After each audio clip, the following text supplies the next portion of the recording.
بسم الله الرحمن الرحيم.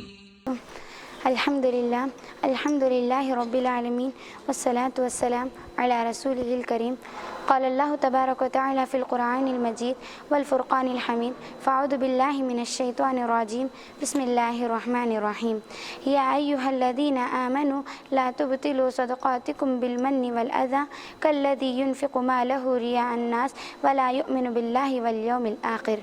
اے ایمان والو، اپنے صدقات کو احسان جتلا کر اور دکھ دے کر اس شخص کی طرح خاک میں نہ ڈالو جو محض لوگوں کو دکھانے کے لیے خرچ کرتا ہے، وہ نہ اللہ پر ایمان لاتا ہے اور نہ آخرت کے دن پر۔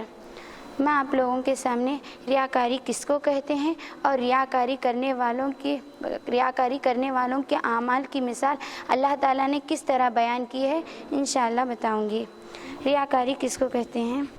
ایک شخص اس کو صدقہ دے رہا ہے، صدقہ دینے سے کیا آتی ہیں؟ نیکیاں ملتی ہیں۔ یہ نیکیاں اس شخص کی ہیں، لیکن یہ شخص لوگوں کو دکھانے کے لیے صدقہ کر رہا ہے تاکہ اس کو لوگ دیکھیں، اس کی تعریف کریں، اس لیے یہ شخص صدقہ کر رہا ہے۔ تو اللہ تعالیٰ صدقہ کرنے والوں کے اعمال کی مثال، ریاکاری کر کے صدقہ کرنے والوں کے اعمال کی مثال بیان کرتے ہوئے قرآن مجید میں ارشاد فرماتا ہے، فَمَثَلُهُ كَمَثَلِ صَفْوَانٍ عَلَيْهِ تُرَابٌ فَأَصَابَهُ وَابِلٌ فَتَرَكَهُ صَلْدًا لَا يَقْدِرُونَ عَلَى شَيْءٍ مِّمَّا كَسَبُوا وَاللَّهُ لَا يَهْدِي الْقَوْمَ الْكَافِرِينَ۔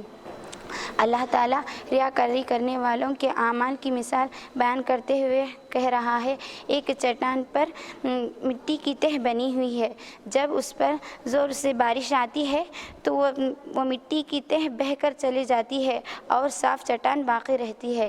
اسی طرح ریاکاری کر کے صدقہ کرنے والوں کے اعمال کی مثال ایسی ہے جیسے بارش کی وجہ سے مٹی بہہ چلے گئی، اسی طرح اس کے اعمال بھی ریاکاری کرنے کی وجہ سے برباد ہو جائیں گے۔ آخر میں اللہ تعالیٰ سے دعا کہ اللہ تعالیٰ ہم تمام کو ریاکاری کرنے سے بچائے، آمین ثم آمین۔ السلام علیکم ورحمۃ اللہ وبرکاتہ۔